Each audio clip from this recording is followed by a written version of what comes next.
बोली राधा रानी सरकार की, बोली श्री सुखदेव जी महाराज की जय। जय श्री बोलिए प्रेम से। तो प्यारे बंधुओं, आइए भागवत की अग्रसर होते हैं। कल हम सब ने भागवत जी की महात्म्य का दर्शन किया। भागवत जी में तो आज प्रवेश होता है। बड़ा सुंदर श्लोक वेद व्यासी ने वर्णित किया है। जन्मादस्य यतो अवन्यासिक्षार्थे विराटः तेन ब्रह्मादि कवये मोहयन्ति तेजो वारी मृदां यथा यत्र तत्र सो अमृषा धाम्ना स्वेन सदा निरस्तकुहकां सत्यं परा। केवल और केवल सत्य की ही वंदना की गई है। सत्यम परम धीमहि। सत्य की वंदना क्यों की गई है सज्जनों? क्योंकि सत्य से बढ़कर इस संसार में कोई दूसरा धर्म नहीं है और असत्य से बढ़कर इस संसार में कोई पाप नहीं है। इसीलिए इस बात की पुष्टि कराते कौन? तुलसीदास का धर्म न दूसर, धर्म न दूसर सत्य समाना। धर्म न दूसर सत्य समाना। धर्म न दूसर सत्य समाना। धर्म न दूसर सत्य समाना।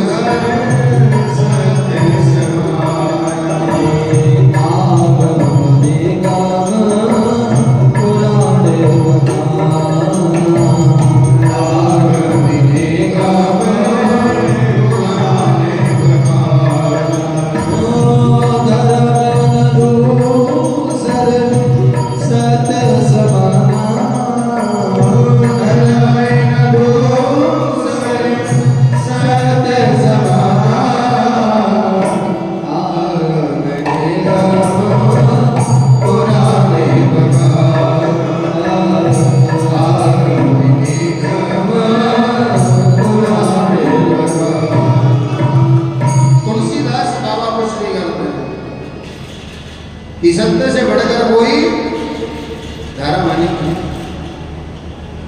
इसलिए प्यारे सज्जनों, आज से ही हमें संकल्प ले लेना चाहिए कि हम अधिक से अधिक सत्य बोलेंगे। देखो ये बात कहते हैं, यदि हम सत्य बोलते हैं तो हमारे लिए कथा सुननी सार्थक है, मंदिर जाना सार्थक है, देव पूजा सार्थक है। और यदि हम झूठ बोलते हैं तो सत्य कहता हूं, कितनी कथाएं सुन लो, कितनी पूजा पाठ कर लो, कितनी तीर्थ यात्राएं कर लो, सब देखा। बोलिए प्रेम से। इसीलिए जीवन में सत्य बोलना चाहिए। मानो कहीं झूठ बोलना पड़े तो ऐसे स्थान पर बोलो कि हमारे एक झूठ बोलने से किसी के प्राण बच जाए। वो झूठ नहीं। हमारे एक झूठ बोलने से किसी कन्या को अच्छा वर घर मिल जाए तो झूठ बोलो। लेकिन अपने स्वार्थ के लिए, अपने लिए झूठ बोलना बहुत बड़ी पाप है। इसलिए संकल्प करो कि हम अधिक से अधिक सत्य बोलेंगे। प्रिय भक्त, सत्य यदि है तो सब कुछ है। जीवन में सत्य नहीं है तो कुछ भी नहीं है।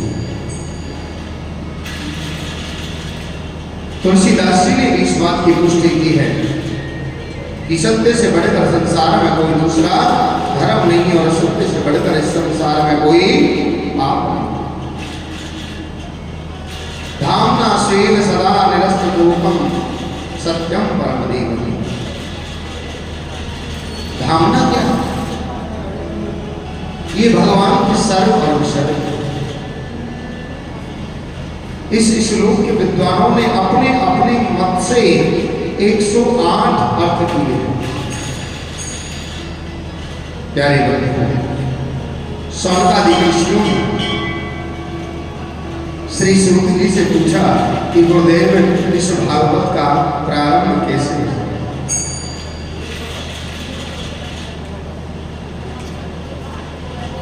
भागवत जी का प्रारंभ कैसे हुआ? प्यारे बंधु,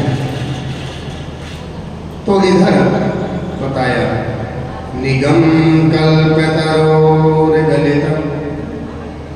फलं सुखमुखाद अमृत द्रव्यसंयुतम् देवतं भागवतं रसमालयम् मुहुरिरहो रसिका भुवि भाव। निगम कल्पतरोर्गलितम्। निगम क्या है? वेद रूपी कल्प वृक्ष है। तरोर गलितम, इस कल्प वृक्ष पर ये पका हुआ फल लगा हुआ। तरोर गलितम फलम सुखमुखाद, और इस फल में एक सुख, एक तोता का मुख लगने से फल, भागवत रूपी फल नीचे की ओर है। सुखमुखाद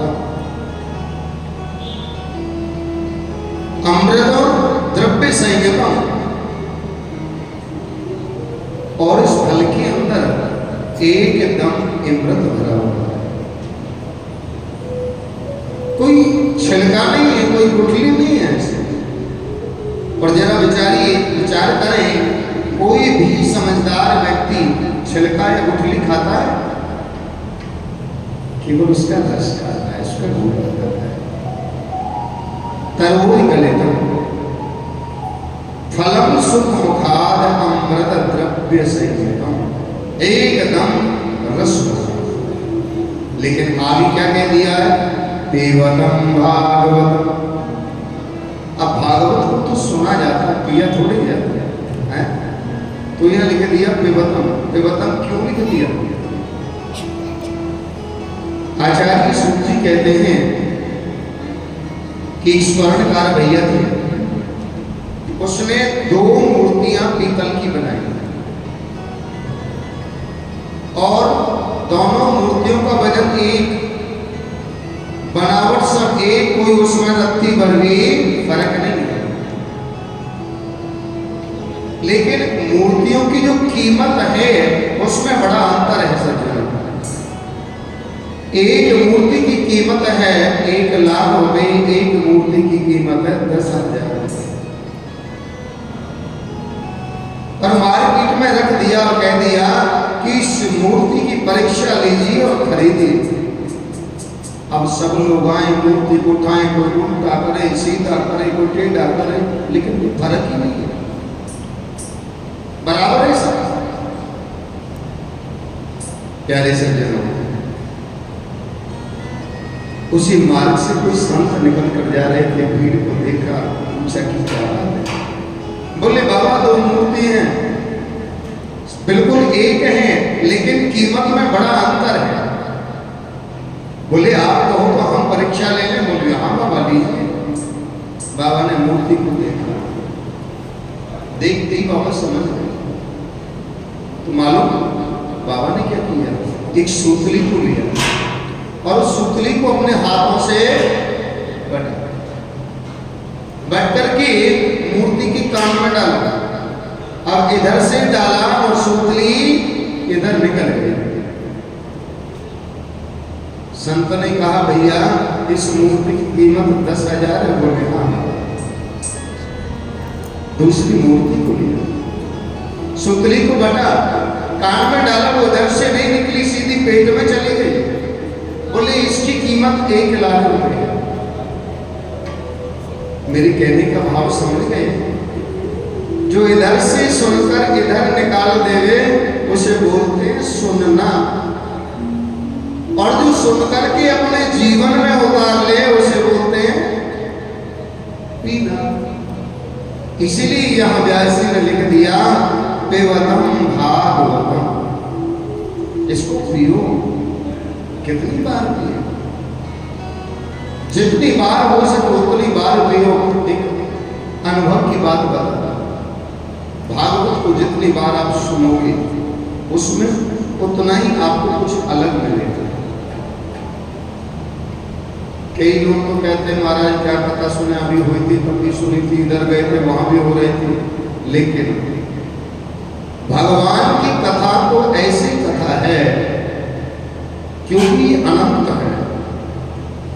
कोई भी वक्ता आपको कथा सुनाएगा उसमें कुछ न कुछ आपको परिवर्तन अवश्य मिलेगा।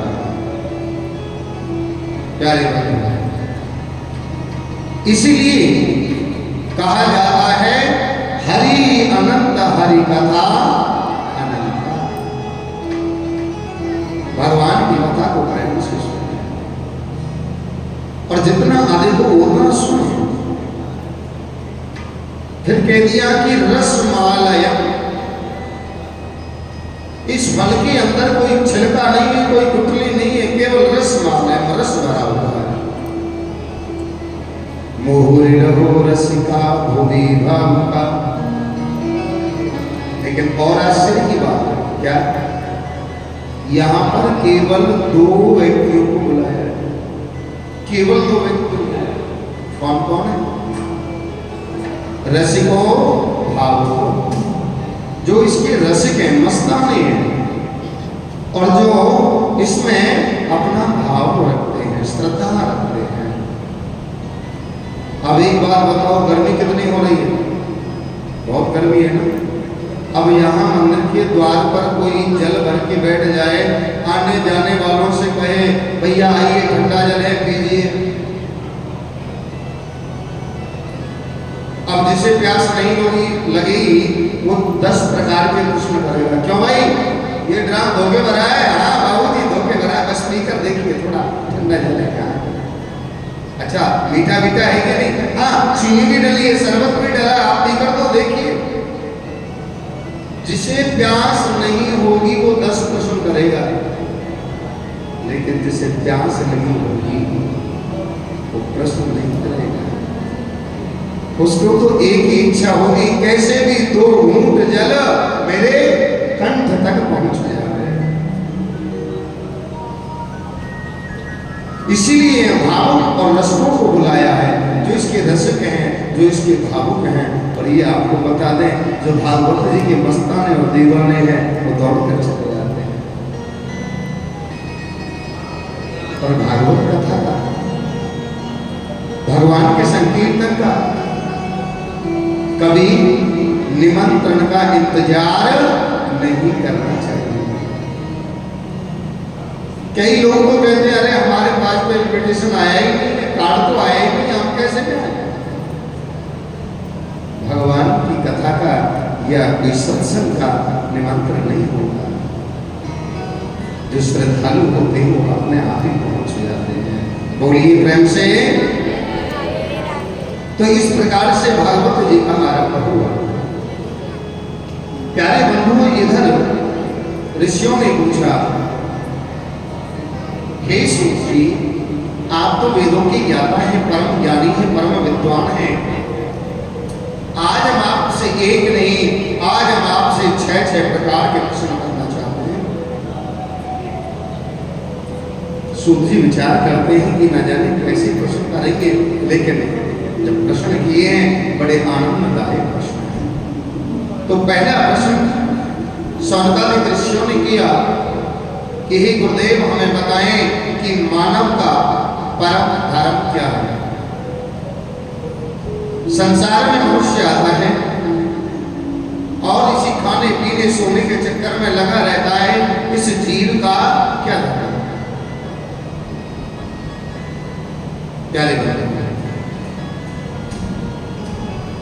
दूसरा प्रश्न किया कि देवता कौन सा बड़ा है। हम लोग मंदिर में जाते हैं तो भ्रमित हो जाते हैं, क्योंकि वहां श्याम बाबा भी बैठे हैं, राम जी भी बैठे हैं, हमारे कन्हैया भी बैठे हैं, हनुमान जी भी बैठे हैं, भैरव बाबा भी बैठे हैं, भोलेनाथ भी बैठे हैं। भ्रमित हो जाते हैं कौन बड़ा है और कौन छोटा है। तीसरा प्रश्न है हमारा, वेद में भगवान को अजन्मा कहा है और अजन्मा का कभी जन्म नहीं होता है। तो ये दशरथ नंदन कैसे बने, यशोदा नंदन कैसे बने।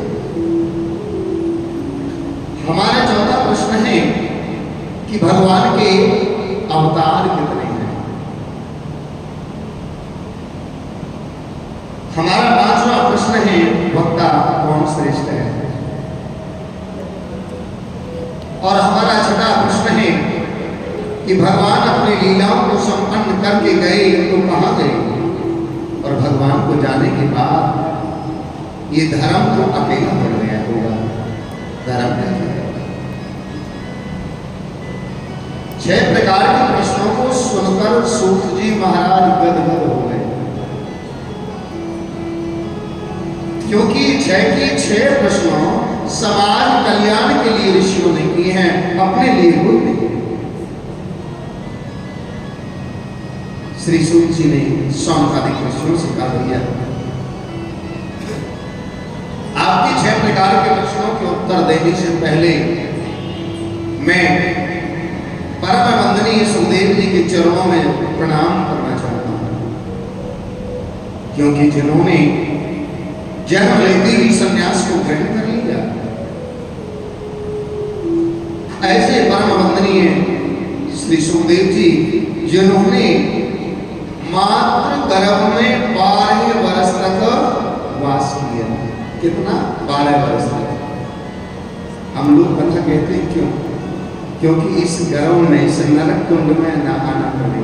हम कथा सुनते हैं, इस गर्भ में ना आना पड़े, लेकिन श्री सुखदेव जी महाराज ने तो माता के गर्भ को ही मंदिर बना दिया। 12 वर्ष तक वास किया। ऐसे परम वंदनीय सुखदेव जी के चरणों में हम प्रणाम करना चाहते हैं। सूत जी महाराज बता रहे हैं कि श्री सुखदेव जी महाराज गोलोक धाम में श्री किशोरी जी की गोद में किलोल करते हैं, क्रीड़ा करते हैं। श्री किशोरी जी ने, प्रिया जी ने जब देखा संसार की गोद, तो उस नन्ही से छोटी से सुख को कहा, बेटा तुम इस संसार में जाओ और जाकर के भगवान की कथाओं का प्रचार प्रसार करिए। वो नन्हा सा सुख कहता है, माँ मैं संसार में जाऊंगा तो ये विष्णु की माया मुझे पकड़ लेगी, मेरे को जकड़ लेगी, मेरे को संसार में नहीं रहना। लेकिन किशोरी जी कहते हैं कि हे पुत्रों, मैं तुम्हें वचन देती हूं, तुम्हारे ऊपर माया का कोई प्रभाव नहीं होगा। तो किशोर जी की कृपा से ये नन्हा सा सुख एक पक्षिणी की गर्भ में अंडे के रूप में इनका प्रादुर्भाव होता है, और ये पक्षी और पक्षिणी दोनों कैलाश में निवास करते हैं। बर्फीली ठंडी हवाओं के कारण वो अंडा फूट जाता है। फूटा हुआ वहां अंडा पड़ा है। इधर आपको अवगत करा दें कि सुखदेव जी को लाने वाले कौन है मालूम? श्री नारद। देखिए नारद किसे कहते हैं? नारद, जिसकी कभी कोई बात रद्द ना हो उसे कहते हैं नारद। ब्रजवासियों को सीधा सा अर्थ है। और शास्त्र नारम ज्ञानम ददाति इति नारद, जो ज्ञान देता है उसे नारद कहते हैं। अज्ञानम खंडति इति नारद, और जो अज्ञान का खंडन करे उसे नारद कहते हैं। तो सुखदेव जी को लाने वाले नारद जी हैं। तो नारद जी ने विचार किया कि विष्णु लक्ष्मी जी में भी झगड़ा करा चुका, ब्रह्मा ब्रह्मानी में भी, लेकिन अभी भोलेनाथ बाबा शेष बचे हैं, चलो आज भोलेनाथ का दर्शन कर दे। और कैलाश की नारद जी चले। कैलाश पर जब पहुंचे तो भोले बाबा तो समाधि में समर्थ बैठे थे अपने इष्ट देव, अपने भगवान का भजन करने के लिए। नारद जी ने प्रणाम किया भोलेनाथ को और आगे की ओर बढ़े, जाकर माता से मिली, माता को प्रणाम किया। माता ने नारद को कहा कि आओ ना, बहुत दिन में दर्शन दिया है आपने, कहाँ रहते हो? बोले क्या बताएं माता, ये संसार के लोग हैं जो बड़ा बनावटी प्रेम दिखाते हैं, और ये बनावटी प्रेम मेरे प्रभु को अच्छा नहीं लगता। मैया बोली देखो ना, संसार में जो जैसा होता है हमें मालूम नहीं, लेकिन हमें इतना मालूम है हमारे पतिदेव हमसे बहुत प्रेम करते हैं। नारद जी बोले माता ये तो बहुत अच्छी बात है, और प्रेम तो करना भी चाहिए। मैया बोली नारद जी इतना ही नहीं,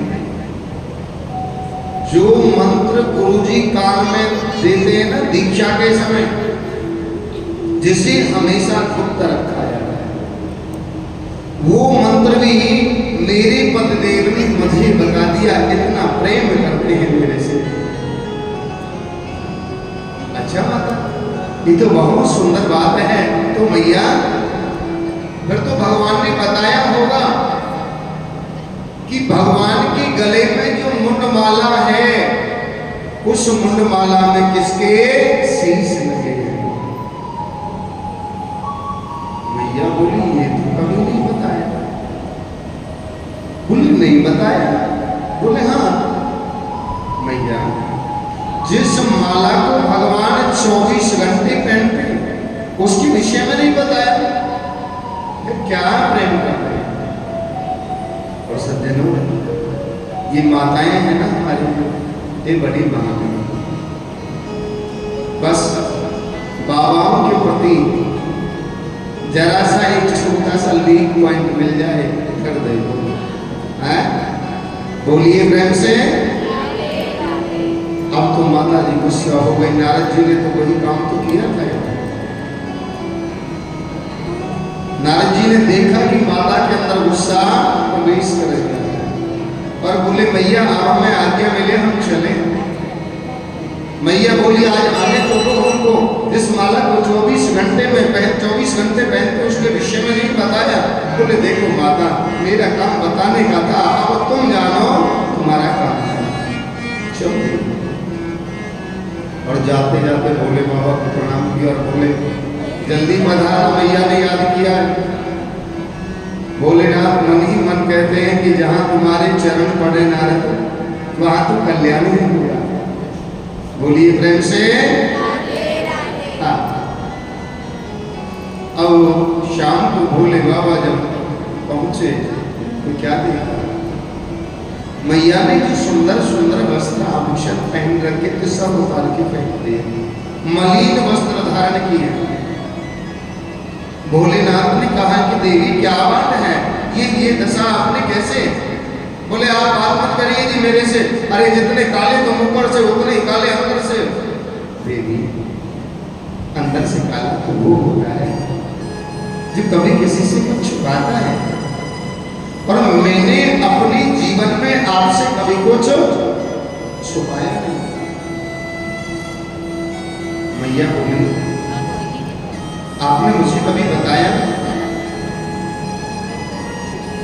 आपके गले में जो मुंडमाला है इसमें किसकी शीश लगे हैं? यदि आप मेरे से सच्चा प्रेम करते तो मुझे अवश्य बताते इस मुंडमाला में किसकी शीश है। भगवान बोले ये माला ही तो प्रमाण है कि मैं तुमसे कितना प्रेम करता हूं। क्या मतलब? देवी इस माला में किसी और के शीश नहीं है, इस माला में आपके शीश है। अरे जितनी बार तुम्हारी मृत्यु हुई उतनी ही बार मैंने आपके शीश को इस मुंड माला में परो लिया है, तुम्हारी याद हुई। पर आप कहती हो प्रेम नहीं करता। माता ने कहा स्वामी इसका मतलब मुझे बार बार मरना पड़ता? हाँ। आप नहीं मरते? क्यों? बोले मैंने अमर कथा का पाठ किया। मैया बोली स्वामी तब तो आप कपटी नहीं हो, तब तो आप महाकपटी हो। यदि आप मुझे सच्चा प्रेम करते तो मुझे भी उस अमर कथा का पान कराते, जिस अमर कथा का पान आपने किया है। बोले देवी ऐसा कोई अवसर नहीं है। माता ने कहा तो स्वामी अब मैं इच्छा है मेरी, मुझे अमर कथा सुनाए। बोले अमर कथा तो सुनाऊं लेकिन कथा के कुछ नियम हैं। स्वामी आप नियम बताएं, मैं नियम अनुसार आपकी आज्ञा का पालन करूंगा। भोलेनाथ ने यहाँ पर सारे नियम बताए और नियम के उपरांत में कथा प्रारंभ करता है।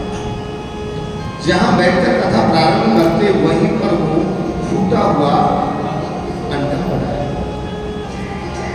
प्रथम दिवस की कथा हुई तो फूटा हुआ अंडा साबुत हो गया। दूसरे दिन की कथा हुई तो उस अंडे के अंदर जीव का प्रादुर्भाव हुआ। तीसरे दिन की कथा में वो अंडा पुनः से फूट गया और एक नन्हा सा पक्षी गदगद होकर भगवान की कथा को सुन रहा है और माता श्री हाँ जी ओम बाढ़म आदि बोल रही है। चतुर्थ दिवस की कथा तो बड़ी मस्त कथा है। चतुर्थ दिवस की कथा में तो एकदम रसगुल्ले बरसते हैं। नंदोत्सव की कथा है। पंचम दिवस की बाल लीलाओं का दर्शन कराया कथा में। अब छठा दिवस जब प्रारंभ हुआ तो क्या हुआ? मैया को निद्रा देवी ने घेर लिया। अब वो नन्हा सा सुख विचार करता, यदि माता जी का हूं शब्द बंद हो गया तो भगवान कथा का विराम। अब जैसे ही मैया की समाधि लगी वैसे ही उस नन्हे से सुख ने प्रारंभ कर दिया। छठे दिवस की कथा हुई। सप्तम दिवस की कथा होते ही भोलेनाथ बाबा ने जय घोष करी, बोलिए बागे बिहार की जय। अब जय घोष होते ही मैया की समाधि हुई और मैया बोली स्वामी वो उद्धव संवाद के बाद क्या हुआ? बोले कथा तो देवी पूरी हो गई। बोले नहीं, आप कथा उद्धव संवाद की सुना रहे थे।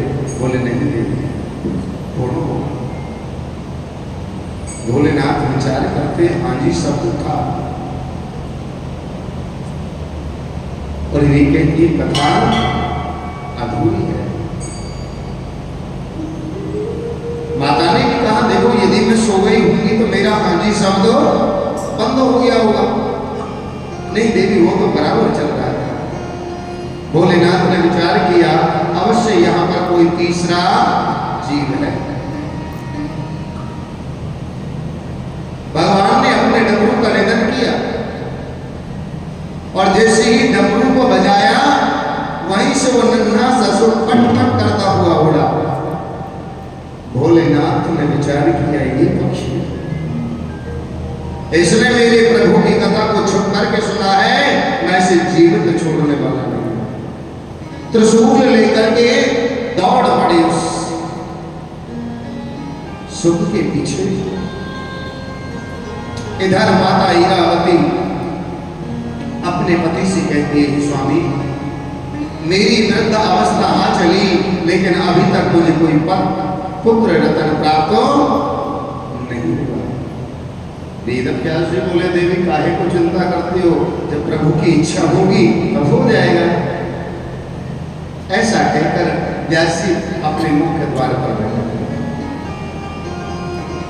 माता आंगन में खड़ी है, जैसे उनको जमाई आई उनका मुख खुला, वैसे ही नन्हा सा मुख से प्रवेश करके गर्भ में स्थापित हो गया।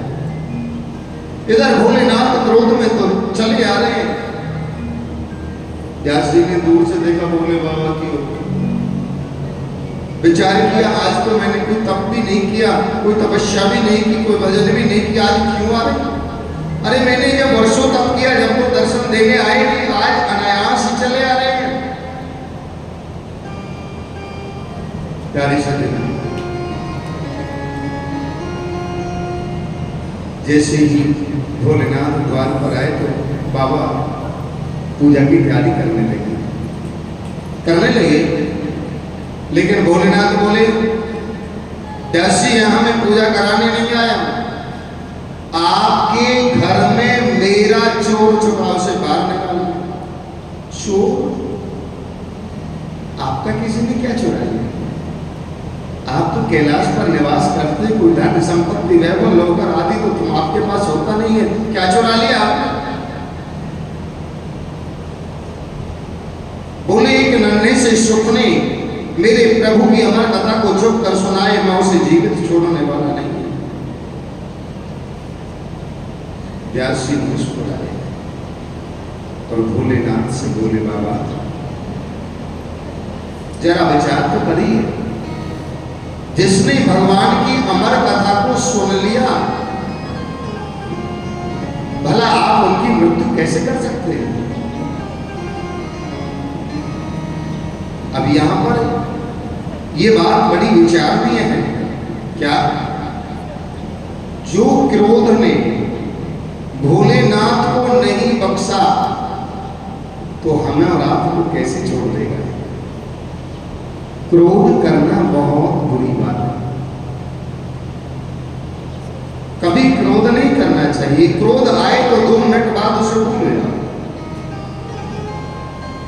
स्वयं त्रिलोक के स्वामी भोलेनाथ भी भूल गए उस क्रोध में,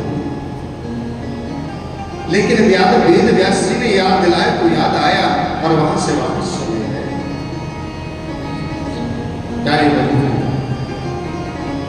इधर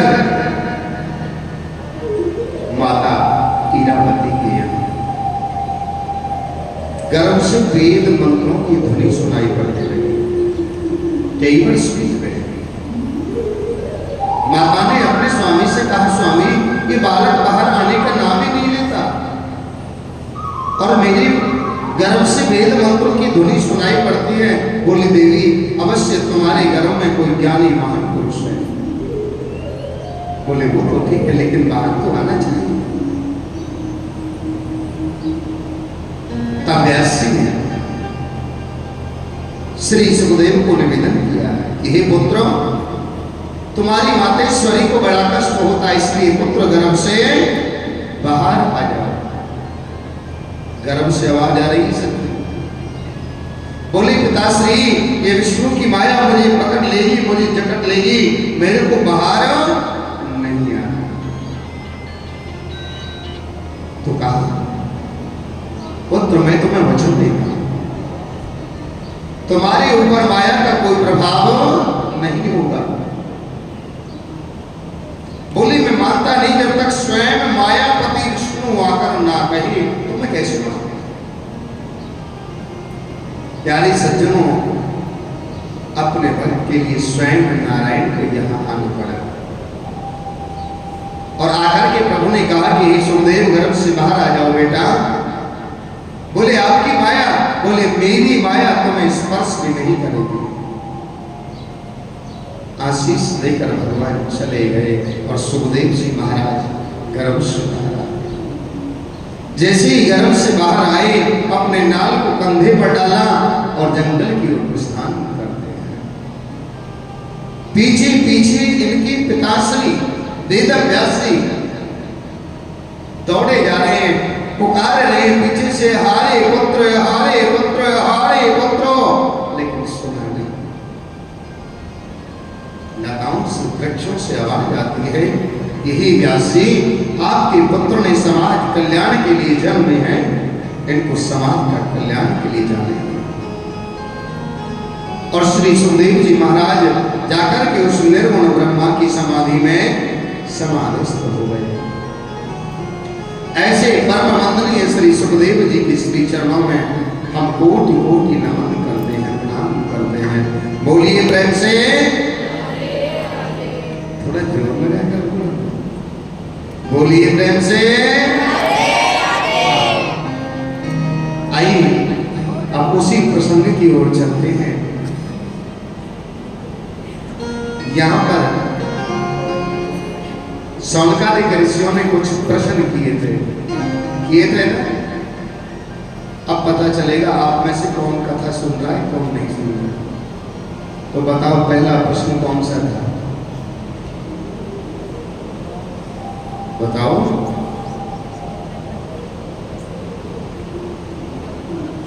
है कोई बताने वाला? पहला प्रश्न कौन सा था? इसका क्या मतलब समझे?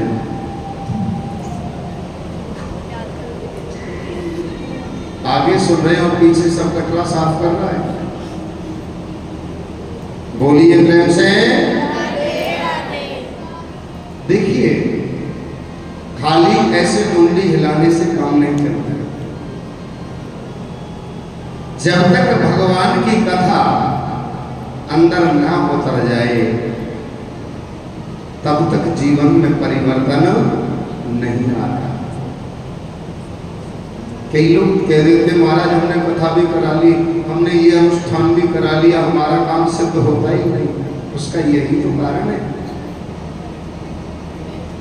वक्ता अपना प्रयास कर रहा है, जी जान से सुना रहा है, ताकत लगा रहा, परिश्रम कर रहा है। यजमान जी गर्दन हिला रहे हैं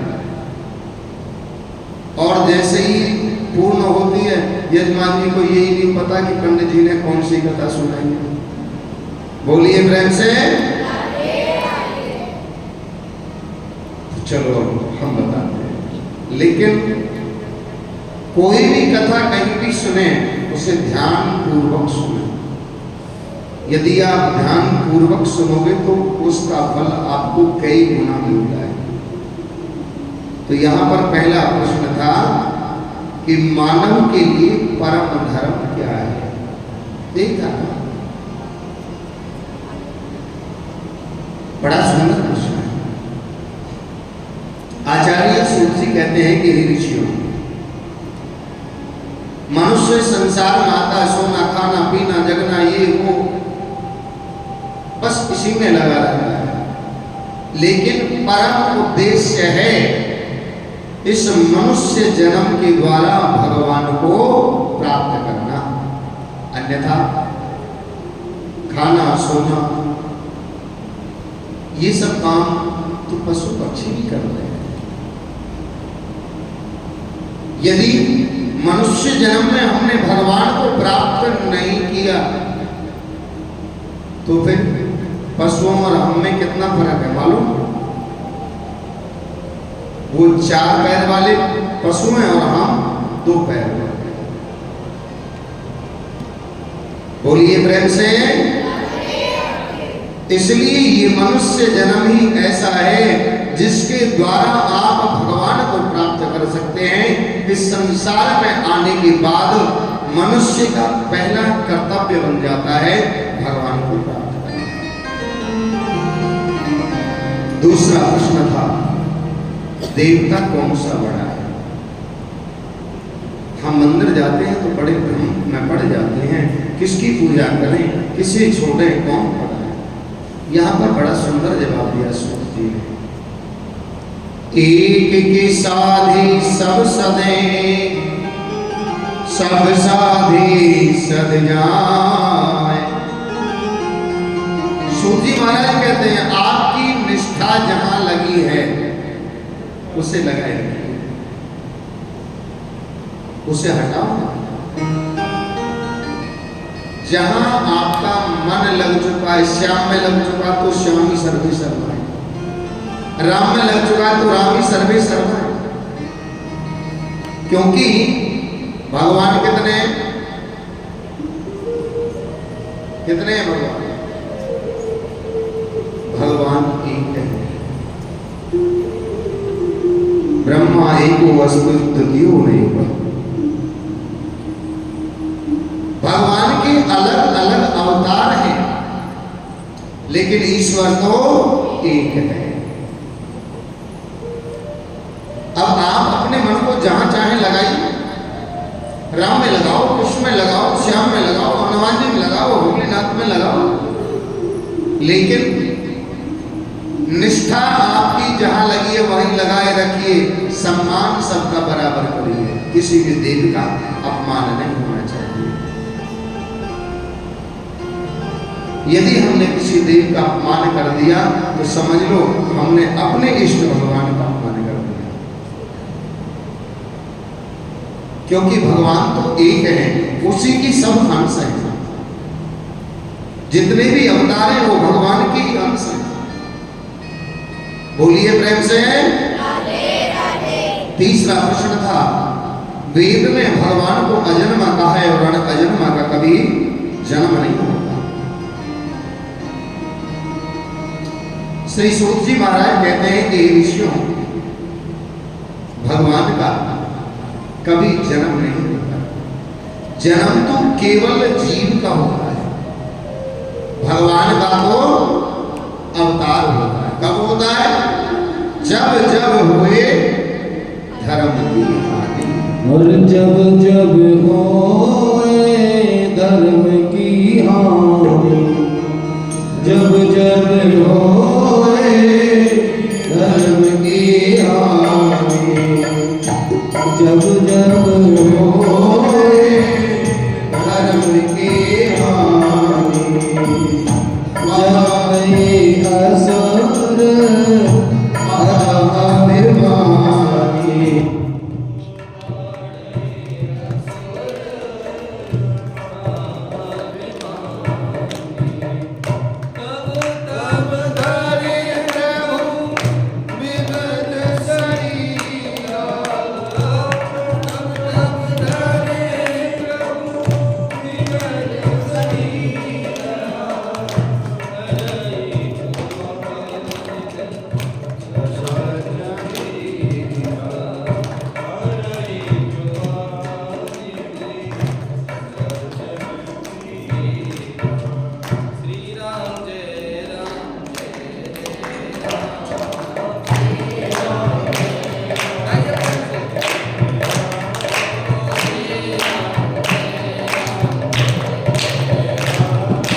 जाए असुर अभिमानी। बोलिए वृंदावन बिहारी लाल की। तो भगवान का अवतार कब होता है? जब जब पाप बढ़ता है, अत्याचार बढ़ता है, अनाचार करना। जब जब हो ये धर्म की हानि, बाढ़े असुर महाअभिमानी। तब तब धरि प्रभु विविध शरीरा, हरहि कृपा निधि सज्जन दीना। तब तब मेरे भगवान का अवतार होता है, जन्म नहीं होता है। जन्म तो केवल जीव का होता है, भगवान का तो अवतार होता है। भगवान के चौथा प्रश्न, भगवान के अवतार कितने? सूत जी बता रहे हैं भगवान के टोटल 24 अवतार, कल की अवतार लगा, लेकिन मानव जीवन से जुड़े हुए केवल 2 ही अवतार हैं। कौन कौन से? राम कृष्ण 2 एक हैं, अंतर नहीं निमेष, और उनके नयन गंभीर हैं, और इनके चपल विशेष। इधर तो श्री राम प्रभु जी जिनके नेत्रों में मर्यादा है, जीवन मर्यादा से बता हुआ है। एक बात और कहते हैं आप, राम जी ने जो जीवन में किया वो हम और आप सब कर सकते हैं, लेकिन जो हमारे कन्हैया ने किया वो हम कभी नहीं कर सकते। उसे केवल गा सकते हैं, कर नहीं सकते। हाँ, राम जी ने जो किया वो कर सकते हैं, क्योंकि राम जी का जीवन मर्यादित है और कन्हैया का जीवन चंचलता और चपलता के साथ। बोलिए प्रेम से। 5वां प्रश्न था कि वक्ता कौन श्रेष्ठ है। सूत जी बता रहे हैं, जो बहुत बड़ी कथा को छोटे रूप में गागर में सागर भर कर कहे वही वक्ता श्रेष्ठ है। क्यों? क्योंकि कली काल में इतना टाइम तो किसी के पास है नहीं जो 6 घंटे 8 घंटे बैठ के कथा सुने। क्योंकि इस कली काल में तो लोग 3 घंटे भी बड़ी मुश्किल से निकालते हैं। बोलिए प्रेम से। 6वां प्रश्न, भगवान जब मृत्यु लोक से गए तो वहां गए। सूत जी महाराज कहते हैं कि हे ऋषियों, भगवान ने जब इस पृथ्वी से विदाई ली तो भागवत जी के अंदर भगवान स्वयं कन्हैया विराजमान हो गए। तभी से भागवत जी को कृष्ण स्वरूप विग्रह कहा जाता है, भगवान का विग्रह। प्यारे बंधुओं, यहाँ अन्य अन्य बहुत सी कथाओं का श्रवण कराया। थोड़े आगे चलकर के यहाँ नारद जी ने अपने पिता ब्रह्मा जी से चतुर्थ श्लोकी भागवत की श्रवण किया और ब्रह्मा जी ने कहा कि हे पुत्र, जाकर मृत्यु लोक में इसका प्रचार प्रसार करें। एक बार सूत जी महाराज बताते हैं कि नारायण के पुत्र ब्रह्मा के पुत्र वशिष्ठ की शक्ति के पाराशर और पाराशर जी की वेदव्यास जी। तो वेदव्यास जी ने विचार करने लगे, मैंने 17 पुराणों की रचना कर दी, लेकिन मुझे स्वयं को शांति नहीं मिली, तो संसार के लोगों का कल्याण कैसे होगा। बस उदास मन से बैठे थे अपने आश्रम में। नारद जी का नारद जी ने कहा कि जैसे क्या बात है। नारद जी आए तो स्वागत अभिवादन किया। बोले, मैंने 17 पुराणों की रचना की है, लेकिन आज तक मुझे शांति नहीं मिली, तो संसार के लोगों को कैसे मिलेगी। बोले, आप चिंता न करो, मैं आपको चतुर्थ श्लोकी भागवत प्रदान करता हूं, आप उसका विस्तार करिए। व्यास जी बोले कि मेरी वृद्ध अवस्था आ गई, अब संभव नहीं है। नारद जी ने बड़ा सुंदर कहा, यही व्यास जी, अच्छे काम के लिए कभी सोचना विचारना नहीं चाहिए। अच्छे काम को तो तुरंत करना चाहिए। इसलिए आप चतुर्थ श्लोकी भागवत का श्रवण करें और इसका विस्तार करें। लेकिन सज्जनों, आज तो कुछ उल्टा ही होता है। किसी को कहे कि भैया भगवान का कीर्तन कर लो, बोले सोचेंगे। अच्छा कथा ही करा लो, बोले अभी टाइम नहीं है। और किसी को कह दो चलो सिनेमा चल रहे, हाँ बिल्कुल चलो, अभी चलते। अच्छे काम के लिए कहोगे तो आज व्यक्ति 1000 बार सोचता है, गलत काम के लिए कहो 1 मिनट में तैयार हो जाए। ये क्या है? इस कली काल ने हमारी मनोवृत्तियों को बिगाड़ दिया है। अच्छे काम के लिए कभी सोचना नहीं चाहिए, कभी विचारना नहीं चाहिए। अच्छा काम तो तुरंत करना चाहिए।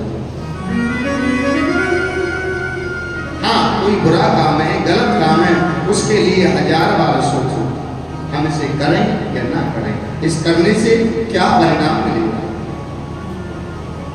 लेकिन आज तो सब उल्टा हो। बोलिए प्रेम से। तो प्यारे बंधु, यहाँ पर चतुर्थ श्लोकी भागवत प्रदान की और व्यास जी महाराज ने इसके 18,000 श्लोक बनाकर के तैयार कर दिए। कितने? 18,000। लेकिन व्यास जी विचार करने लगे इस भागवत का सर्वप्रथम सुनने का अधिकारी कौन है? जिसने काम को जीता है, जिसने क्रोध को जीता है। अब व्यास जी ने संसार की ओर दृष्टि डाली तो कोई नजर नहीं आता, केवल अपने पुत्र सुखदेव के अलावा। तो क्या किया व्यास जी ने? ऐसे छोटे छोटे नन्हे अपने शिष्यों को एक भागवत जी का श्लोक याद करा दिया और कहा आप जाओ और इस श्लोक को वहां गाओ जहां मेरा पुत्र और उस पुत्र समाधि में समाधिस्थ है। क्या लिख दिया है? क्या याद कराया है? वरहापीडं नटवरवपु कर्णयो कनिकारं बिभ्रद्व्यास कनककपीशं वेजन्विचे मालम्। इस श्लोक में क्या लिखा? भगवान की सुंदरता का वर्णन किया। वरहापीडम, भगवान कैसे? वर, दूल्हे के समान। नट वर वपु, काम कैसे करते हैं भगवान? नटों जैसे। आप जानते हो ना नट कैसा काम करते हैं? हल को छाल दिया फिर मुंह में ले लिया। और ऐसे मेरे कन्हैया करते हैं। क्या करते हैं? एक कन्नेर का फूल लेते, कान पे लगाते, झटका मारते, आकाश में जाता, फिर दूसरे कान पे ले लेते। नट वर वपु कर्णयो कनिकारम।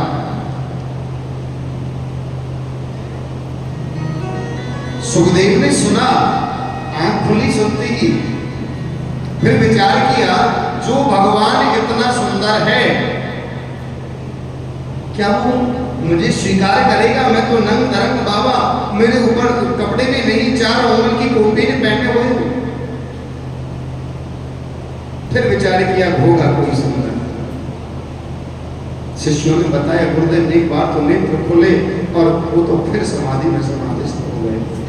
अच्छा, तो गुरु जी ने दूसरा मंत्र दिया। उस मंत्र में क्या है? भगवान की करुणा दी गई है।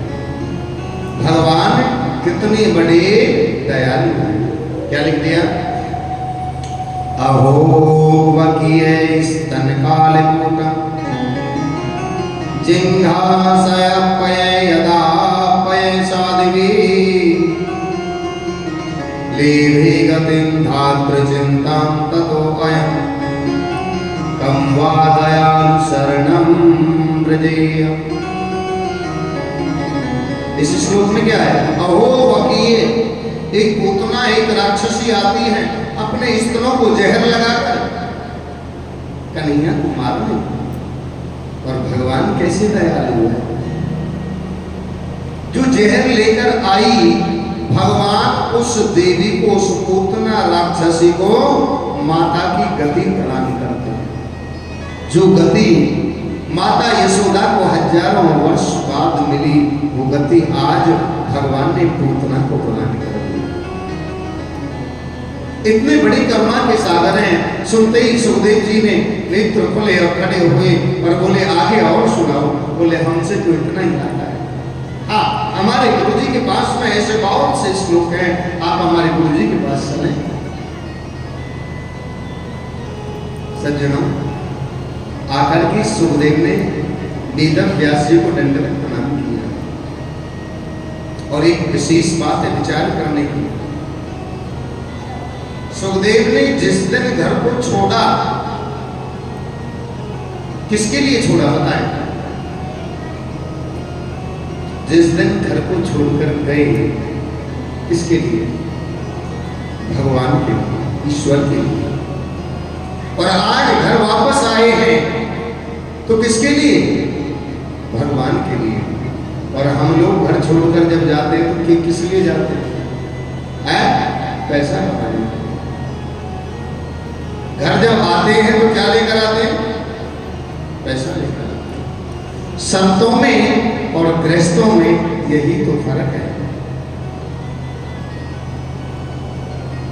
प्यारे बंधुओं, और वेद व्यास जी ने से सुखदेव ने कहा कि हे गुरुदेव, मुझे वेदांत पढ़ाइए, मैं वेदांत पढ़ना चाहता हूं। ऐसा जब निवेदन किया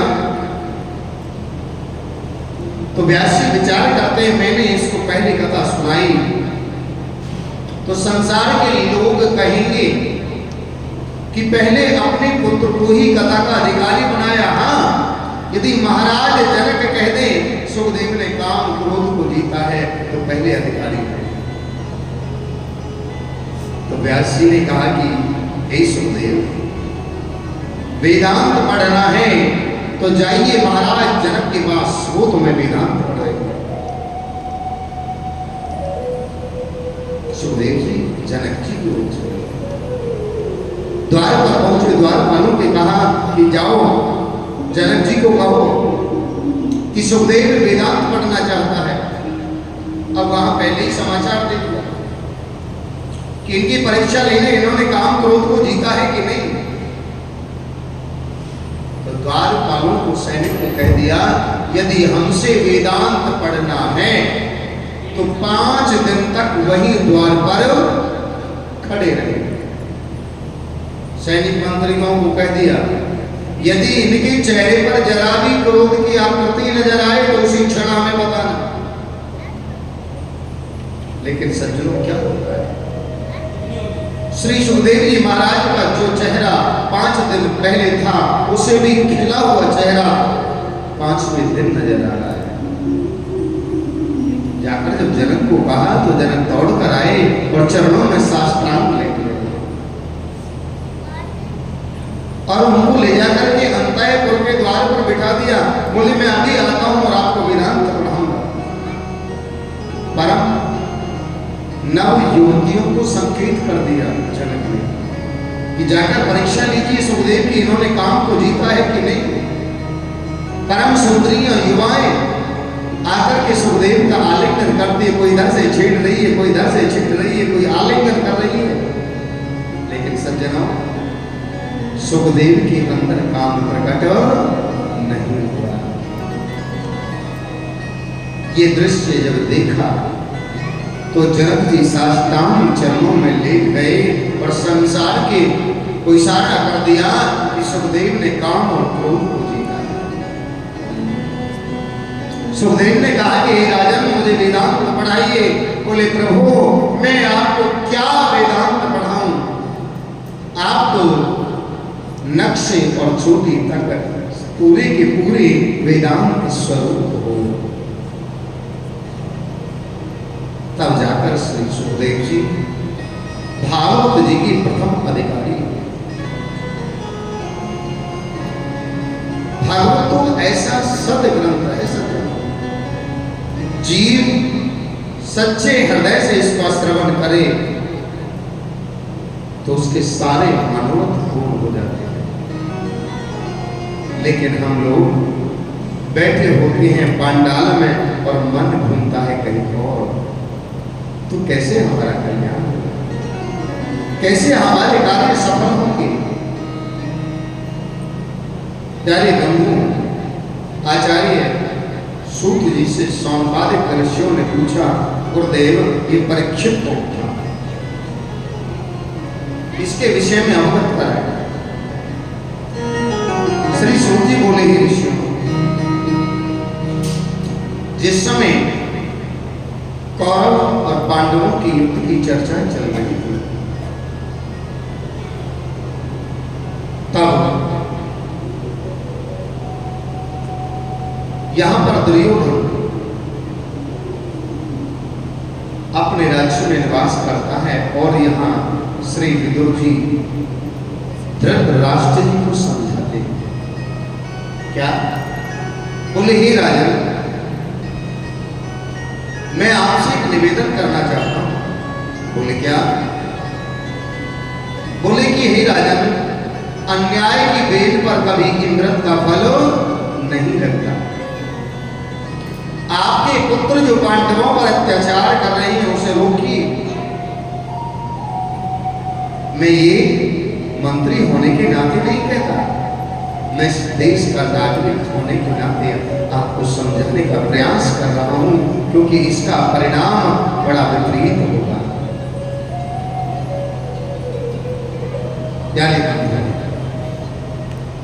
इधर ऐसा समझा ही रहे थे, बस उसी क्षण न जाने कहां से ये दुर्योधन आ गया और बोला,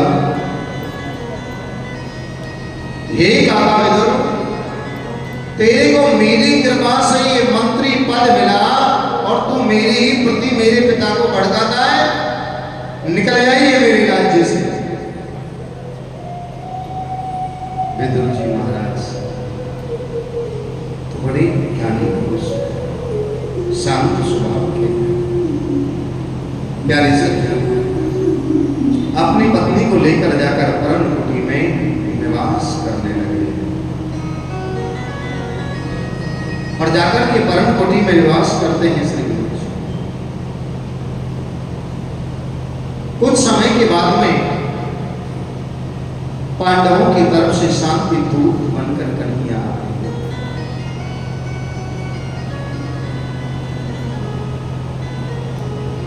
दुर्योधन ने बड़े बड़े तोरण द्वार लगवाए कि यहां कन्हैया के स्वागत में हजारों लाखों नर नारी पुष्प लेके खड़े कर दिए। कन्हैया आए तो पुष्प बरसाना, आरती वंदना करना।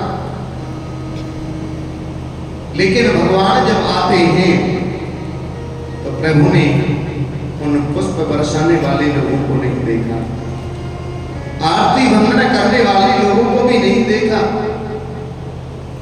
वो उस भीड़ में देख रहे हैं कि मेरा भक्त कहां छुपा है। और विदुर जी दीवार से सटे हुए खड़े हैं भीड़ में।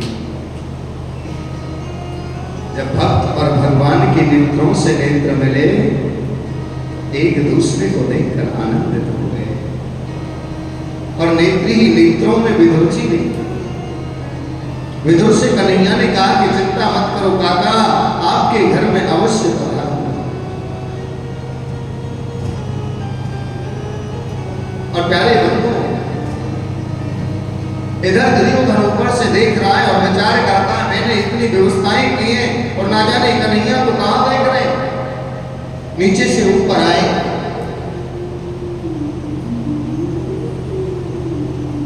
जब नीचे आए तो कन्हैया का स्वागत किया, अभिवादन किया, अंदर ले गए और बोले, हे दुर्योधन भैया, तुम तो सुयोधन हो, क्या मैं जान सकता हूं पांडव तुम्हारे भाई हैं कि नहीं? बोले, हाँ, खास हमारे काका के हैं। बोले, खास तुम्हारे काका के हैं, तब तो वो आपके आधे राज्य के अधिकारी हुए। जहां राज्य का नाम सुना, क्रोध में बढ़ गया दुर्योधन और बोला, संचक्रे नाम दामश्याम बिना युद्धेन केशव। एक कन्हैया, इन पांडवों को मैं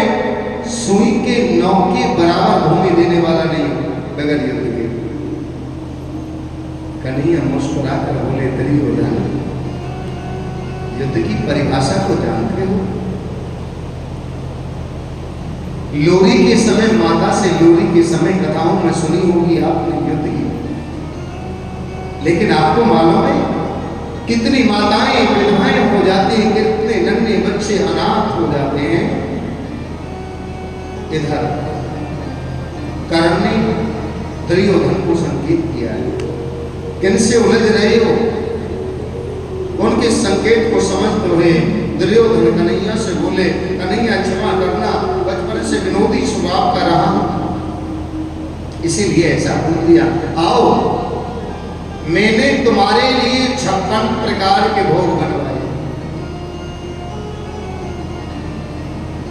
कन्हैया मुस्कुराए और दुर्योधन से बोले, दुर्योधन भैया, भोजन तो केवल 2 परिस्थितियों में किया जाता है। यह तो भोजन श्री राम,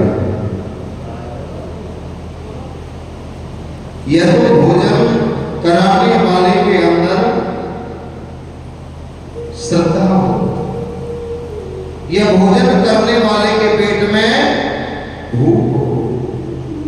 इसलिए हे दुर्योधन, तुम्हारे अंदर श्रद्धा नहीं और मेरे पेट में, इसलिए भोजन का तो प्रश्न ही नहीं होता। और वैसे भी मेरा तो निमंत्रण काका विदुर के यहाँ है। बोले, वो आपसे कब मिले? बोले, मिले नहीं, द्वारिका में उनका पत्र गया। जब भी हस्तिनापुर आए तो पहला निमंत्रण मेरा स्वीकार करना। और विदुर जी बेचारे भीड़ में खड़े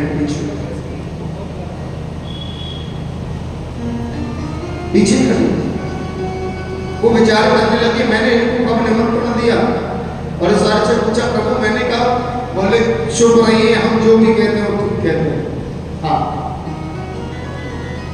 विदुर जी विचार करने लगे, कहीं ऐसा ना हो कन्हैया घर पहुंच जाए, मेरे घर में तो कुछ है नहीं, कुछ व्यवस्था करो। और जाकर के विदुरानी को कहा, देवी देखो, पांडवों और कौरवों का क्या फैसला होता है, लेकिन कन्हैया आने वाले नरसिंह को तुम तो थोड़ा ठीक कर दो, मैं कुछ बाजार से लेकर आता हूं। विदुर जी बाजार गए, माता ने, विदुरानी ने घर को चौका लगाया, दीपा होगा ठीक करके स्नान के लिए बैठी ही थी। इधर से मेरे कन्हैया का आगमन होता है। आज भक्त के घर भगवान आ रहे हैं, कैसे मालूम? नंगे पैरों में पादुकाएं नहीं है भगवान के, और आकर के द्वार को खटखटाया। अंदर से आवाज आई, कौन? बाहर से कन्हैया बोले, आपका कन्हैया आया है, गोपाल आया है। नाम सुनते ही माता विदुरानी तो सुधवत भूल गए।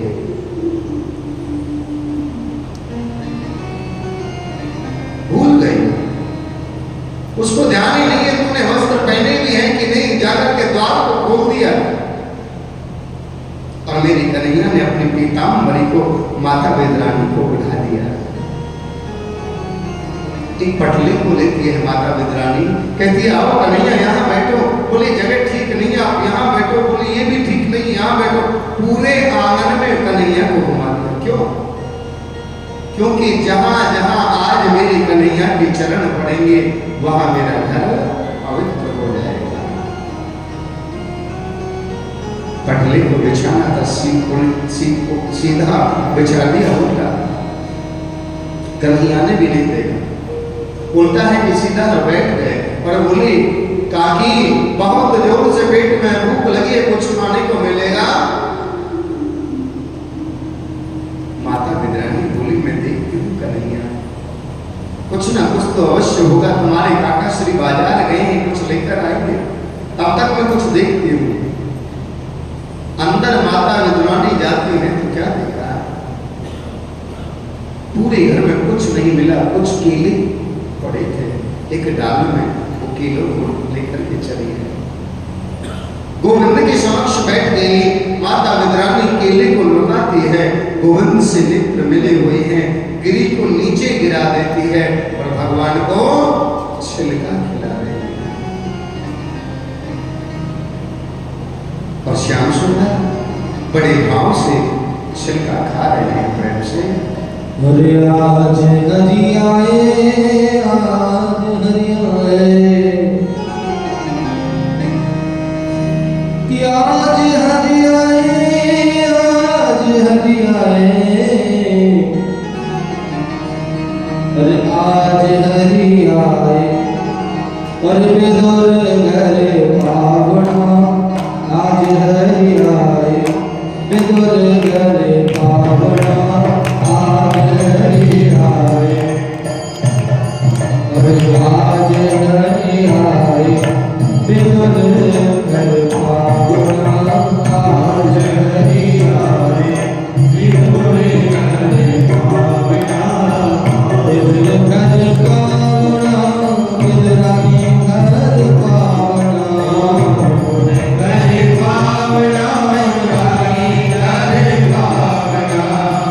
बेदर घर पावना, बेदरानी घर पावना, बेदर घर पावना, बेदरानी घर पावना। आज हरि आए बेदर घर पावना, आज हरि आए बेदर घर पावना।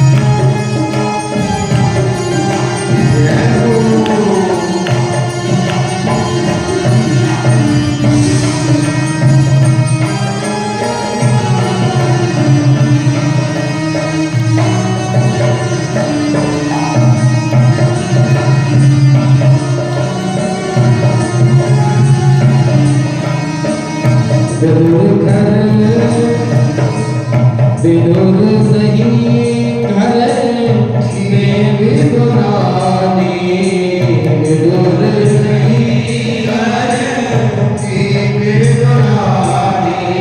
अरे विनोद नहीं घर में विदुरानी, विनोद नहीं घर में विदुरानी। अरे आवन देते सारंगवाणी, आवन देते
घर पावना विदुरानी घर पावना घर पावना विदुरानी घर पावना आज हरे आए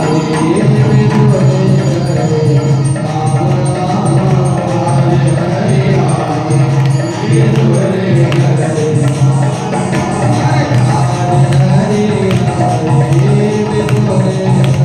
घर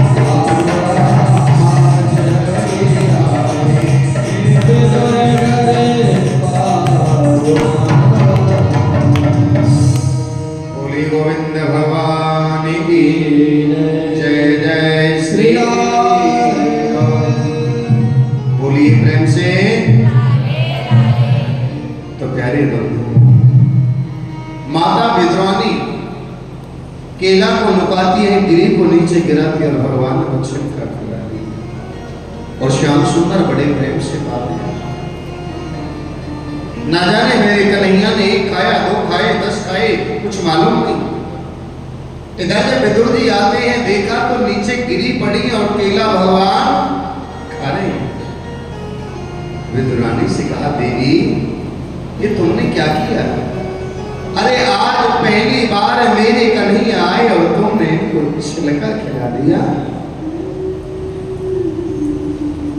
कन्हैया बोले, काका श्री मालूम नहीं,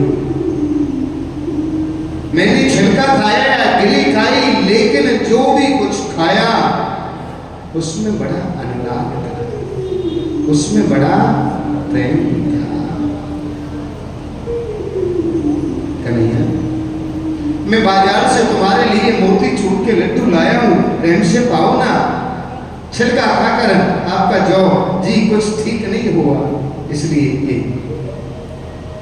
मालूम। मोतीचूर का लड्डू खाने के बाद कन्हैया क्या बोले, हे काका श्री, जो स्वाद मुझे उस छिलके में आया वो आपके इस मोतीचूर के लड्डू में नहीं है। इसका मायने क्या है, इसका मतलब क्या है सज्जन?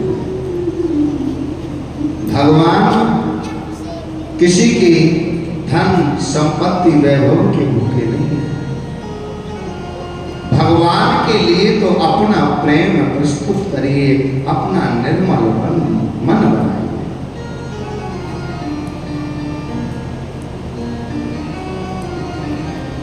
यदि आपका सच्चा प्रेम है तो भगवान दौड़े चले आए। हमारे हृदय में कुछ खटपट है तो हम 1000 बार भी पुकार लें तो भी भगवान नहीं आएंगे। बोलिए प्रेम से। आगे चलकर सुख जी ने पांडवों की और एक कथा का श्रवण कराया। इस युद्ध में सभी मारे गए, केवल दुर्योधन बचा है। इधर एक दुर्योधन के पास अश्वत्थामा का आगमन हुआ। अश्वत्थामा से दुर्योधन ने कहा कि हे मित्र, मैं पांडवों का सर्वनाश देखना चाहता हूं, और यहां ये सब कुछ उल्टा हो गया। अश्वत्थामा बोला कि हे मित्र, यदि आप मुझे अपनी सेना का प्रधान सेनापति बना देते तो विजयश्री आपकी होती, लेकिन ये तो मुझे कभी अवसर नहीं मिला। अश्वत्थामा की बड़ी जीवन में इच्छा रही कि मैं कौरव सेना का सेनापति बनूं, लेकिन ये अवसर मिला ही नहीं। दुर्योधन ने विचार किया, अब तो अकेला मैं बचा हूं, चलो आज इसको सेनापति नियुक्त कर देगा। अपने रथ से अश्वत्थामा का तिलक किया और कहा कि आज से तुम मेरे सेनापति हो। बोले, तो मित्र आज आपने मुझे सेनापति बना दिया, सूर्य उदय होने से पहले पहले पांडवों की शीश तुम्हारे पास होगी। और यहां से अश्वत्थामा चला, लेकिन कहते हैं ना, जाको राके साइया मार सके न कोई। जिसका रक्षक मेरा गोविंद भला, उसे कौन मार सकता है। हस्तिनापुर अश्वत्थामा पहुंचा। प्यारे सज्जनों, में है, पांडव सो रहे हैं, पांडवों के पुत्र सो रहे हैं और कन्हैया घूम रहे हैं, भ्रमण कर रहे हैं। अर्जुन के नेत्र खुले, कन्हैया को देखा, बोले श्याम क्या बात है, आप अब तक सोए नहीं? बोले आपको सोने की पड़ी है, मुझे तो लग रहा है तुम्हारे ऊपर कोई घोर संकट आने वाला। अर्जुन ने बड़ा सुंदर कहा, हे माधव, हमने तो अपने इस जीवन की बागडोर सब आपको सौंप दी, अब तुम जाने तुम्हारा काम जाने। भगवान ने पांडवों को दूसरे स्थान पर सुला दिया, लेकिन यहाँ पर माता द्रौपदी के 5 पुत्र सो रहे और ये अश्वत्थामा आता है और उन 5 बच्चों का वध कर देता है। शीश को जाकर जब दुर्योधन को दिया, दुर्योधन ने पकड़ते ही शीश को समझ लिया कि पांडवों की शीश नहीं, उनके पुत्रों की शीश है। और अश्वत्थामा से बोले कि हे मित्र, मैंने तो पांडवों के वध के लिए बोला था, उनके पुत्रों के लिए नहीं। तुमने तो हमारे कुल को ही समाप्त कर दिया। इधर प्रातः काल होते ही हस्तिनापुर में हाहाकार मच गया कि किसी दुष्ट आत्मा ने द्रौपदी के 5 पुत्रों को मार डाला। माता द्रौपदी कुरही की भांति रोदन कर रही है, रो रही है। जरा विचार करें, जिस माता की 5 पुत्र एक साथ मृत्यु को प्राप्त हो जाए, उस माता के हृदय पर कितनी वेदना होगी, कितना कष्ट होगा, ये आप सब समझ सकते हो। प्यारे बंधु, इधर अर्जुन आया और अर्जुन ने कहा कि हे देवी, चिंता मत करो, जिस दुष्ट ने हमारे पुत्रों का वध किया है वो आकाश पाताल में कहीं भी जाकर छुप जाए, उसे छोड़ने वाला नहीं। अर्जुन की सहायता से अश्वत्थामा को घसीट तो हिलाकर द्रौपदी के चरणों में डाल दिया। हे देवी, आप जो चाहो इसे दंड दे सकती हो। द्रौपदी विचार करती है, यदि इसको मृत्यु दंड दिया जाए तो जैसा कष्ट आज मुझे हो रहा है, ऐसा ही कष्ट इसकी माता को होगा। नंबर 2, ये ब्राह्मण पुत्र है। नंबर 3, मेरे पतियों की गुरु का पुत्र है, इसका वध उचित नहीं है। और द्रौपदी ने कह दिया, इसे छोड़ दो, जाने दो।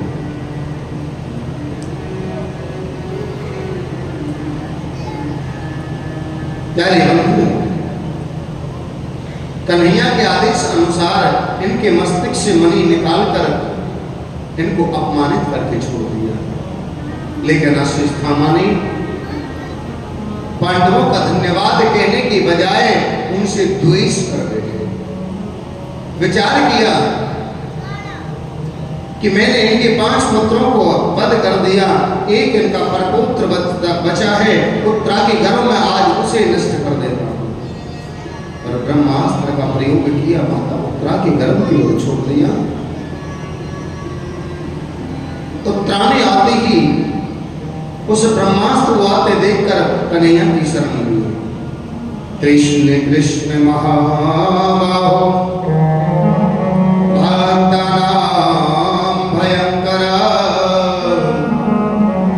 त्वदमेको दाम्ना नाम भवो असि संस्कृते। उत्तरा कहती है, हे कन्हैया, मुझे अपने प्राणों की चिंता नहीं है, लेकिन मेरे घरों में ये पांडवों का आखिरी चिराग है, ये बुझ जाएगा। कन्हैया ने उसी क्षण अंगुष्ठ के समान छोटे रूप में हो गए और उत्तरा के घरों में प्रवेश कर गए और उस ब्रह्मास्त्र से उस गर्भस्थ बच्चे की रक्षा की। प्यारे बंधु, इधर अश्वत्थामा को पुनः जाकर दंडित किया कन्हैया ने और श्राप दिया जब तक कलयुग का अंत रहेगा तब तक इसी तरह से तुम तड़पते इस कलिकाल में रहोगे। प्यारे बंधु, आज भी अश्वत्थामा इस धरती पर जीवित अवस्था में, बोलिए प्रेम से। इधर माता कुंती को पता चला कि कन्हैया ने मेरे पौत्र वधु के घर में जाकर रक्षा की है, दौड़कर चली गई, चरणों साष्टांग चरणों में लेट गई। कन्हैया बोले, अरे बुआ ये क्या करते हो? माता कुंती कहती है, कन्हैया आज वो कर रही हूं जो मुझे बहुत दिन पहले करना था। ईश्वर के अलावा किसी दूसरे के बस की बात नहीं है गर्भ में जाकर बच्चे को बचाना। तुम तो मेरे ईश्वर हो, मेरे जगदीश्वर हो। अरे नहीं हुआ हुआ, मैं कोई भगवान नहीं। बोले नहीं। माता कुंती नहीं मानी तो कन्हैया बोले, ठीक है हुआ, तुम कहती हो मैं भगवान हूं, तुम मांगो, तुम्हें क्या चाहिए? कन्हैया आज मांगने के लिए बोलते हो, यदि आपको देना ही है तो हे कृष्ण, मेरे जीवन में दुख पर दुख आते रहे। क्या? अरे बुआ, दुख भी कोई मांगने की चीज है? तुमने अपने जीवन में दुख के अलावा सुख पाया कहां है? अरे तुम्हारा जन्म कहां हुआ तो तुम्हारा पालन कहां हुआ? तुम पति की योग्य हुई तो पतिदेव भी तुम्हारे पीलिया के होगी। पति का सुख तुमने देखा नहीं। उस तो संतों की कृपा थी जो तुम्हें देवताओं से 5 पुत्र प्राप्त हुए, और उन 5 पुत्रों के पीछे 100 कौरव लगे हैं तत्पर, कभी मारने के लिए, कभी लक्ष्य ग्राम में दिलाने का षड्यंत्र। आपने अपने जीवन में सुख कहां है? मांगो, क्या चाहिए? माता कुंती कुछ नहीं मांगी, पांडवों को मांगने के लिए कहा। सभी पांडवों ने कुछ न कुछ मांगा। द्रौपदी ने मांगा, सुभद्रा ने मांगा। अंत में फिर माता को निवेदन किया, हे बुआ मांगो, मैं आपको दुख नहीं दे सकता, लेकिन कुछ और मांग लीजिए। तो माता क्या मांगती है? हे कन्हैया, आप दुख नहीं देते तो मेरा एक छोटा सा काम कर दो। क्या? बोले, मेरा मन रूपी पक्षी आपके चरण रूपी पिंजरे में जाकर आज ही फंस जाए, फिर ये जीवन में कभी निकले नहीं। क्यों? क्योंकि अंत समय जब आता है, लाख प्रयास करने के बाद भी भगवान की याद नहीं आती। इसलिए ही कन्हैया, मेरा मन रूपी पक्षी आपके चरण रूपी पिंजरे में जाकर फंस जाए। क्योंकि हम कितना प्रयास करते हैं, घर की, परिवार की, बेटा की, बहू की, पत्नी की, सबकी याद आएगी, लेकिन भगवान की याद नहीं आएगी। कई बार तो लोगों से कहते, भैया भजन किया करो, हैं? बोले जी टाइम नहीं है। और वही लोग थोड़ी देर बाद देख रहे ताश खेल रहे, इधर धूम तूफान की बातों में लगे हुए, लेकिन भजन करने के लिए भगवान के पास टाइम नहीं है। एक सज्जन बोले, जी मन तो करता है भजन करने का, लेकिन क्या करें, जब कभी माला झोले लेकर बैठते तो नींद आ जाती। सेठ जी थे, मैंने, सेठ जी यदि स्वप्न में या सोते समय नोटों की गड्डी तुम्हारे ऊपर डाल दी जाए तो? बोले, महाराज बनिया का बेटा हूं, स्वप्न में भी नोट देख लेता हूं तो 3 दिन तक नींद नहीं आती। बोलिए प्रेम से। मतलब क्या हुआ? इसका मतलब हम भगवान से प्रेम नहीं करते, नोटों से प्रेम करते हैं। प्यारे बंधु, यहां पर सभी को कुछ ना कुछ भगवान ने दिया। और इधर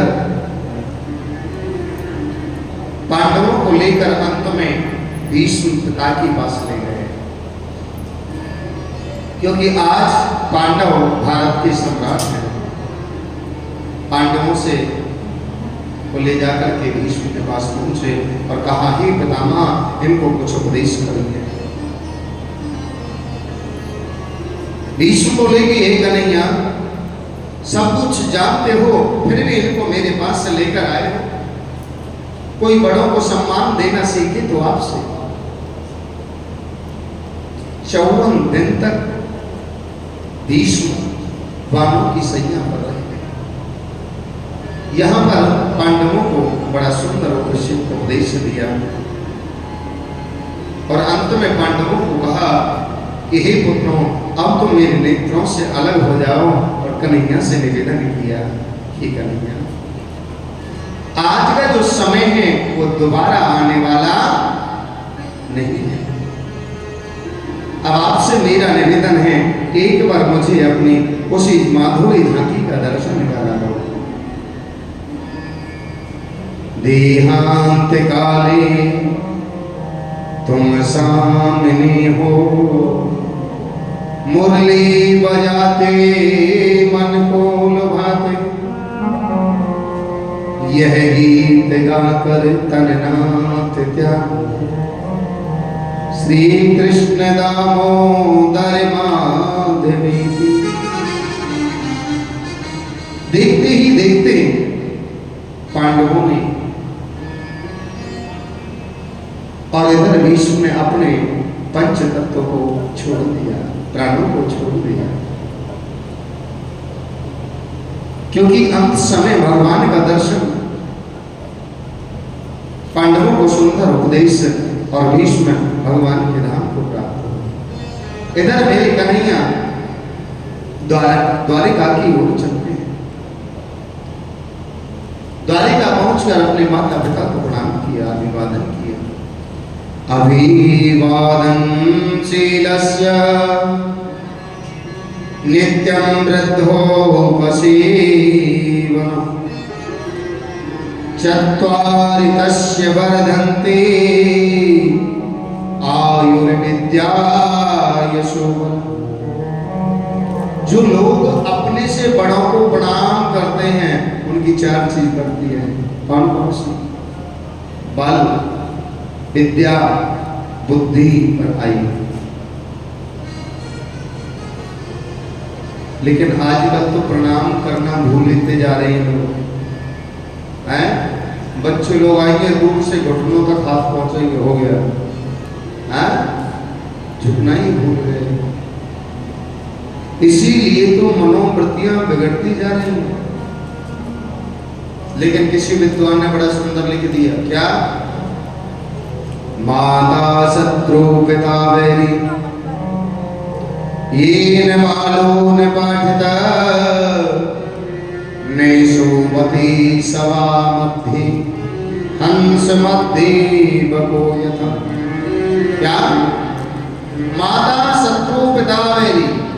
जो माता पिता अपने पुत्रों को सुंदर शिक्षा दीक्षा का प्रबंध नहीं करते, वो उन बच्चों के शत्रु के समान होते हैं। इसीलिए अपने बच्चों को सुंदर शिक्षा दीक्षा का प्रबंध करना चाहिए, सुंदर शिक्षा देनी चाहिए, अपने से बड़ों को प्रणाम करना सीखना चाहिए। कई लोगों को देखा, थोड़ा पैसा हो गया, बस वो समझते कि अब तो हम जैसा कोई नहीं, तो झुकना जानते ही नहीं। कई लोग थोड़े ज्ञानी हो जाते हैं, अरे हम तो बड़े ज्ञानवान हैं, हम क्यों झुके? लेकिन नहीं, झुकना तो गुणवान की पहचान होती है सज्जनों, और अकड़ना तो मुर्दे की। बोलिए प्रेम से, मैया थोड़ा जोर लगाओ, ठंडो पी रही हो। हाँ, बोलिए प्रेम से। तो प्यारे बंधु, इसीलिए अपने बच्चों को सुंदर शिक्षा दीक्षा का प्रबंध करना चाहिए। इधर आचार्य श्री सूत जी महाराज कहते हैं,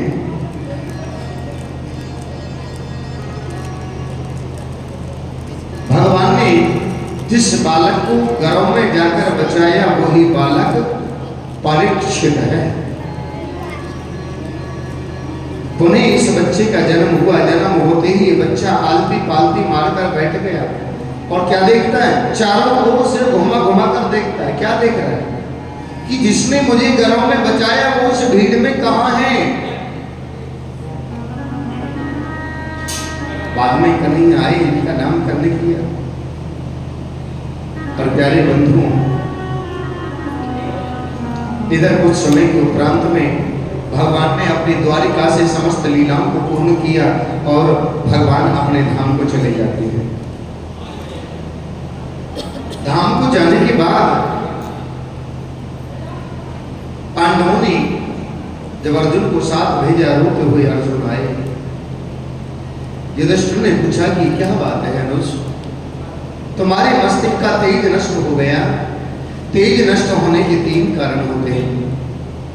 सबसे पहले पर स्त्री गमन करना।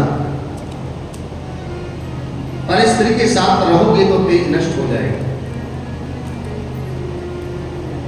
गलती से भी गौ या ब्राह्मण की हत्या हो जाए तो तेज नष्ट हो जाएगा। नंबर 3, जिसके बगैर एक पल ना रहे वो अचानक बिछुड़ जाए तो तेज नष्ट हो जाएगा। अर्जुन ने रोते रोते कहा कि हे भ्राता, जिस कन्हैया के बगैर अब एक पल ना रहे वो कन्हैया आज इस पृथ्वी पर नहीं है। माता कुंती तो रसोई के द्वार पर खड़ी थी। जब सुना कन्हैया नहीं है तो केवल 3 बार जय श्री कृष्ण, जय श्री कृष्ण, जय श्री कृष्ण प्राणों को छोड़ दिया। उसी समय युधिष्ठिर ने अपने उस नन्हे से परपुत्र को बुलाया, राज्यों संबंधी उपदेश किए और 5 पांडव यहां से चल दिए। वो नन्हा सा बालक ही परीक्षित है। परीक्षित ने कहा कि हे दादाजी, ये सब मैं कैसे संभालूंगा। बोले आप चिंता न करो, हमारे मंत्री सैनिक आदि सभी आपका सहयोग करेंगे। पर पांडव हस्तिनापुर को छोड़कर चले गए। स्वर्ग गमन हुआ उनका। प्यारे बंधुओं, इधर कुछ समय के बाद परीक्षित जी का विवाह हुआ और इनके 4 पुत्र हुए। एक दिन श्री परीक्षित जी अपने संग्रहालय में गए। वहां उन्होंने एक स्वर्ण को मुकुट देखा। उस मुकुट को पहनकर सिंदूर जंगल की ओर प्रस्थान करते हैं। लेकिन जब सिंदूर जंगल की ओर गए तो उन्होंने एक विचित्र कौतुक देखा। क्या कि एक बैल है और एक लंबा चौड़ा काला पुरुष है और उस पुरुष ने इस बैल के 3 पैरों को काट दिया है। वो बैल एक पैर से खड़ा है। परीक्षित ने कहा कि दुराचारी आप कौन हो और मेरे राज्य में इस प्रकार का दुर्व्यवहार करने वाले। जरा आपको स्पष्ट कर दूं, ये कौन है? जो काला काला पुरुष है जिसके हाथ में नग्न तलवार है, यही कलिकाल है। और जो बैल है जो एक पैर से खड़ा है, जिसके 3 पैर इस कलिकाल में काट दिए। क्या बंधु, ऐसा सुनते ही परीक्षित के शब्दों को कलिकाल चरणों में गिर पड़ा। कलयुग नहीं चाहता कि धर्म का कोई भी कार्य इस पृथ्वी पर हो, क्योंकि धर्म के 4 पैर होते सज्जनों: सत्य, दया, दान और पवित्रता। सतयुग में 4 पैर थे, त्रेता आया तो 3 पैर रह गए, द्वापर आया 2 रह गए, कली इस कलयुग में केवल एक पैर बचा है, दान।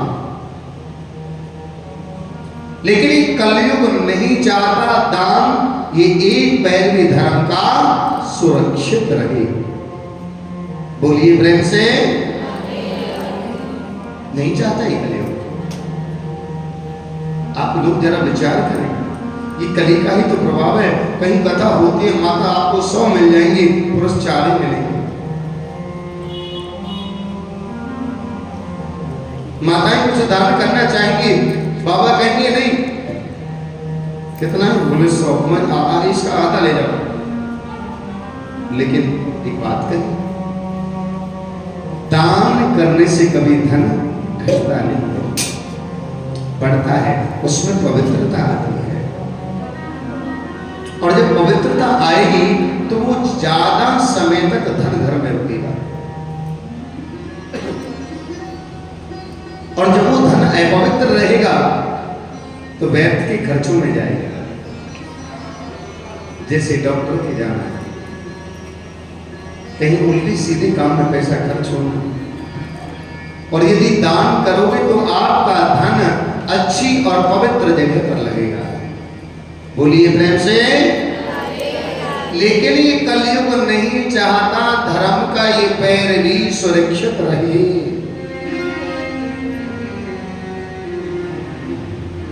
प्यारे बंधुओं, चरणों में गिर पड़ा करिए।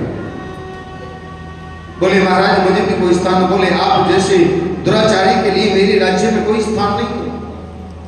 बोले नहीं महाराज, सतयुग द्वापर त्रेता आए, सबको स्थान मिला, मुझे क्यों नहीं? बोले आपके लिए कोई स्थान नहीं, कि आपके अंदर कोई गुण नहीं है। बोले नहीं महाराज, मेरे अंदर भी एक गुण है। क्या? कलयुग केवल नाम आधारा, सुमरे सुमरे नर होते रही पार। कलयुग केवल नाम आधारा, कलयुग केवल नाम कलयुग केवल नाम आधारा, कलयुग केवल नाम आधारा। सुमेर सुमेर नर उतरे पार।